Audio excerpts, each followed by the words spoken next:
BD news. नमस्कार, मैं हूं आपके साथ वैशाली वर्मा और आप देख रहे हैं बीडी न्यूज। आइए रुक करते हैं आज की खबरों की ओर। भारतीय जनता पार्टी के राष्ट्रीय अध्यक्ष जगत प्रकाश नड्डा जबलपुर में आयोजित शक्ति केंद्र प्रमुख बूथ अध्यक्ष त्रिदेव सम्मेलन को संबोधित किया। राष्ट्रीय अध्यक्ष ने कार्यकर्ताओं से स्थानीय प्रत्याशी को विजय बनाने के साथ ही देश भर में भाजपा को बड़े अंतर से विजय बनाने का आह्वान किया है। उन्होंने कार्यकर्ताओं से भाजपा सरकार की जन कल्याणकारी योजनाओं को जन जन तक पहुंचाने और अपने अपने बूथ स्तर पर 100% मतदान कराने की अपील की है। नड्डा ने कहा कि भाजपा 18 करोड़ लोगों की पार्टी है, लगभग 1,16,000 शक्ति केंद्र है, लगभग 6,40,000 बूथ की समिति है। किसी राजनीतिक दल के पास इतनी ताकत नहीं है कि 2024 में भाजपा अपना ही रिकॉर्ड तोड़कर 400 से अधिक सीटों पर जीत की जाएगी। भाजपा दुनिया की सबसे बड़ी पार्टी है, जिसके 94 सांसद, राज्यसभा में 1500 विधायक और 200 मेयर हैं। आज भारत के यशस्वी प्रधानमंत्री मोदी जी के नेतृत्व में विश्व की 5वीं सबसे बड़ी अर्थव्यवस्था है, जो आने वाले समय में तीसरी सबसे बड़ी अर्थव्यवस्था होगी। ऑटोमोबाइल के क्षेत्र में तीसरे नंबर है। ये आदरणीय प्रधानमंत्री नरेंद्र मोदी जी के नेतृत्व में देश की ताकत है। भारत सौभाग्यशाली है, देश के पास नेता, नीति, नियत और निर्णय लेने की ताकत है। भाजपा पॉलिटिक्स ऑफ परफॉर्मेंस और रिपोर्ट कार्ड को लेकर आगे चलती है। बूथ सम्मेलन में मंच पर विराजमान बहुत ही संवेदनशील और कर्मशील अध्यक्ष श्री विष्णु दत्त शर्मा जी, वीडी शर्मा जी, पदाधिकारी और कार्यकर्ता बंधु और मीडिया के मेरे साथी, प्रिंट मीडिया और इलेक्ट्रॉनिक मीडिया के मेरे साथी, आज मुझे मां नर्मदा के तट पर इस कार्यकर्ता बूथ सम्मेलन करता हूं और साथ ही रानी दुर्गावती जी का उनसे प्रेरणा लेकर के नमन करते हुए अपनी बात को प्रारंभ करता हूं। मुझसे पूर्व वक्ताओं ने आपसे बहुत सी बातें बड़ी गहराई से की है और उसमें मुझे जोड़ने की आवश्यकता नहीं है। वीडी शर्मा जी ने, हमारे अध्यक्ष जी ने आपको संगठन की बारीकियों के बारे में बताया।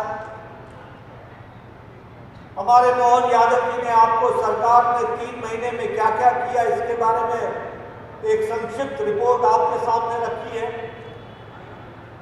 और मैं बूथ के कार्यकर्ताओं को मुझे वार्तालाप करने का सौभाग्य मिला है। मित्रों, मैं बैठा बैठा सोच रहा था कि यहां बैठे लोग, हमारे कार्यकर्ता,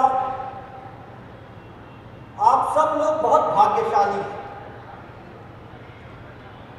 ये जरूर है कि शायद आपको अपने ही भाग्य का पता न हो कि आप कितने भाग्यशाली हैं। और मैं सिर्फ आपको खुश करने के लिए नहीं बोल रहा हूं, मैं इसलिए बोल रहा हूं कि आप उस राजनीतिक दल के कार्यकर्ता हैं जिसको यह सौभाग्य मिल रहा है कि जब वो चुनाव के मैदान में उतर रहा है तो उसके पहले ही उसके चेहरे पर जीत का आत्मविश्वास साफ दिख रहा है। ये हमारे भाग्य की तस्वीर है। हमने दौर देखे, हमने वो समय भी देखा है जब हम चुनाव में नामांकन पत्र भरने जाते थे तो उसी समय से हमारे मन में प्रश्न खड़ा हो जाता था, जीतेंगे कि नहीं, सफलता मिलेगी कि नहीं, सफल होंगे कि नहीं।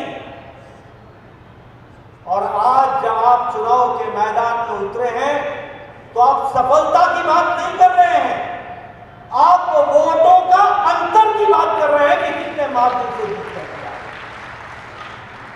बताइए, आप भाग्यशाली है कि नहीं है? बोलो भाई, भाग्यशाली हो कि नहीं हो? जो चुनाव में उतरने के पहले इस बात से संतुष्ट हो जाते हो कि जीत हमारी है और इस नारे को लेकर हम आगे बढ़ते हैं। फिर एक बार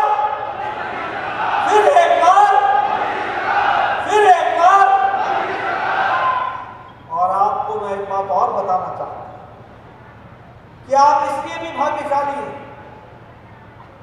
क्योंकि ये जो आपको सफलता का फल मिल रहा है, इसके पीछे 4-4 पीढ़ियां खप गई हैं। ये उनका तप है, ये उनकी मेहनत है, ये उनका कर्म है, जिसने आज पार्टी को इस मुकाम पर पहुंचाया है, जिसका फल देखने को और समझने को और जानने को हम लोगों को अपनी आंखों से देखने का मौका मिला। यहां बैठे हैं बहुत लोग, मेरे बारे में जबलपुर का रिश्ता बता रहे थे। मैं आपको ये बताना चाहता हूं कि इसी जबलपुर में लोग लोकसभा का चुनाव अपनी जमानत बचा करके जनसंघ का दिया का दीप जलाने के लिए लगाया करते थे। ये भी हमने दिन देखा, हमने वो भी दिन देखा है जब लोग अपने घर की जमीनों को बेचकर सिर्फ चुनाव में जनसंघ का दीप जले, इसके लिए भी काम किया करते। और आज हम इस मुकाम पर पहुंचे हैं कि हम दुनिया की सबसे बड़ी पार्टी बनकर भारत में ऐसी राजनीतिक दल भी कम रह गए हैं जो अपनी जनसभा इतनी बड़ी कर ले, जिसकी संख्या इतनी बड़ी हो। ऐसी पार्टियां भी अब कम हो गई, सिकुड़ गई हैं। और हमारे पार्टी का कार्यकर्ता का सम्मेलन वो जनसभा से बड़ा हो जाता है। ये पार्टी की ताकत आ जाती है।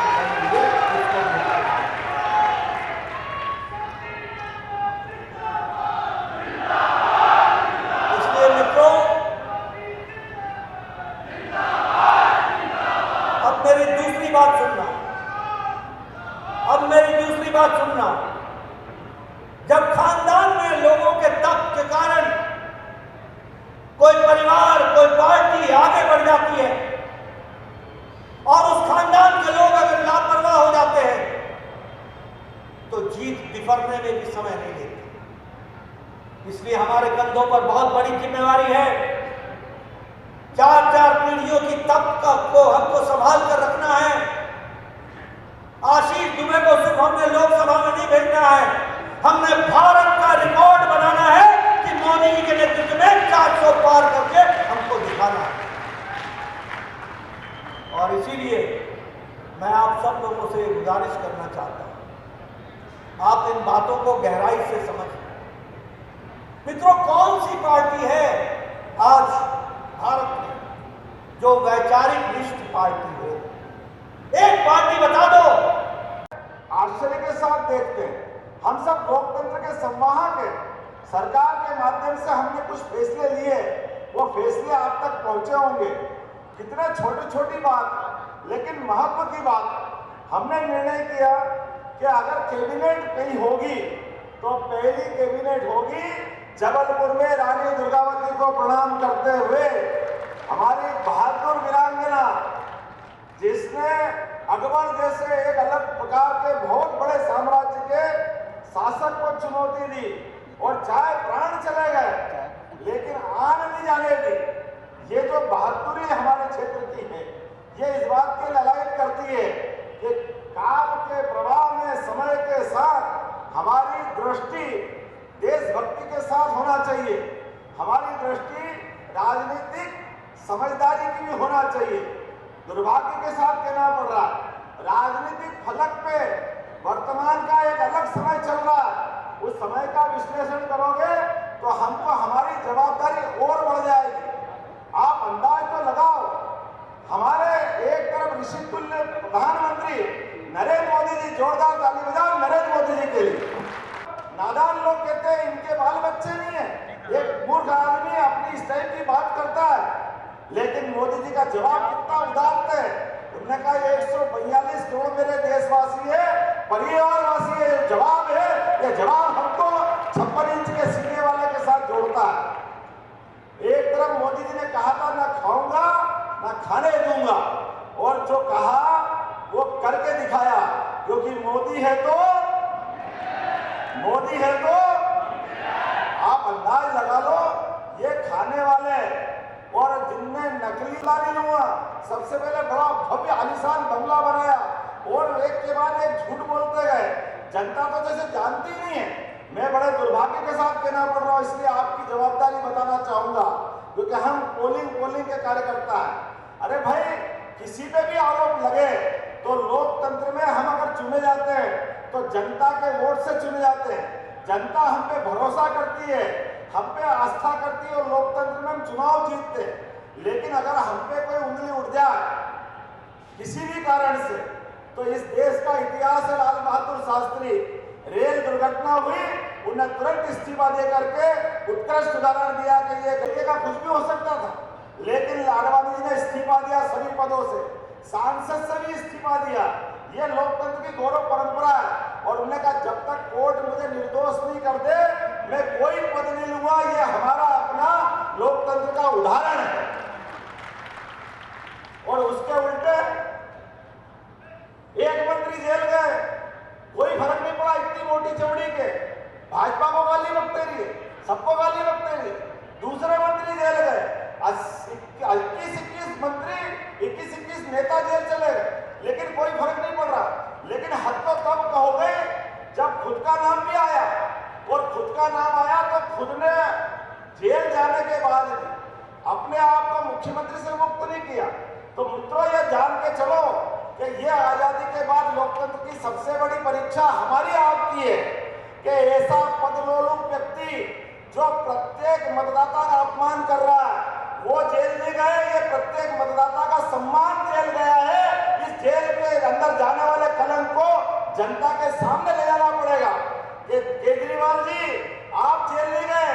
जिन जिन लोगों ने आप पे विश्वास किया, उनके विश्वास का गला आपने घोटा है, उनका सम्मान आपने गिराया है, उनको अपमानित किया है। इसलिए लोकतंत्र की इस लड़ाई में मोदी जी ने जो बात कहा है, ना खाऊंगा ना खाने दूंगा, तो हम सबकी जवाबदारी बनती है।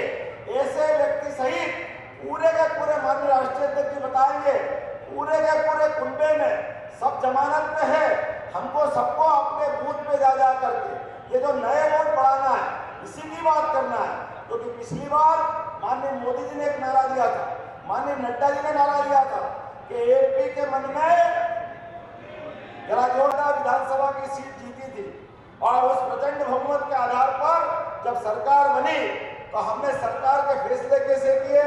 हमारा पहला फैसला, प्रत्येक जिले के अंदर युवाओं के लिए एक एक्सीलेंस कॉलेज खुलना चाहिए। हमने पहला निर्णय किया युवाओं के लिए। आप बताइए, एक्सीलेंस कॉलेज खुलना चाहिए कि नहीं खुलना चाहिए? हमने दूसरा फैसला किया, जो अपराधी है, ज्यादा अपराध करता है, बड़े बड़े अपराध करता है, लेकिन बार बार जमानत से छूट जाता है, फिर अपराध करता है, उसकी जगह बाहर होना चाहिए कि जेल में होना चाहिए? हमने दूसरा फैसला किया, ऐसे अपराधी जो बार बार अपराध करते हैं, उनकी पुरानी जमानत भी निरस्त कराएंगे, वो नहीं होने नहीं देंगे, सबको जेल भेजेंगे। यह हमारा फैसला था। हमने तीसरा फैसला किया कि खुले के अंदर कोई भी ये जो खाने वाले खाए, बेचने वाले बेचे, लेकिन जिनका खाने की इच्छा नहीं हो, वो क्यों जाए उधर चक्कर में। खाने के लिए फूड सेफ्टी नियम का अपना कानून है, तो उनका एक बाजार बना देंगे, लेकिन बाजार में ये सब नहीं बिकने देंगे। हमने रोका कि नहीं रोका? तो ताली बजा के बताओ, ये हमारा निर्णय है। और ऐसे एक नहीं, लगभग 100 से ज्यादा निर्णय इस 100 दिन के अंदर लिए। हमने कहा कि कोई भी बच्चा या बड़ा बूढ़ा 108 के एम्बुलेंस से हॉस्पिटल तो चला जाता है, लेकिन कोई कारण से उसका शरीर छूट जाए, वो मृत्यु को प्राप्त हो जाए।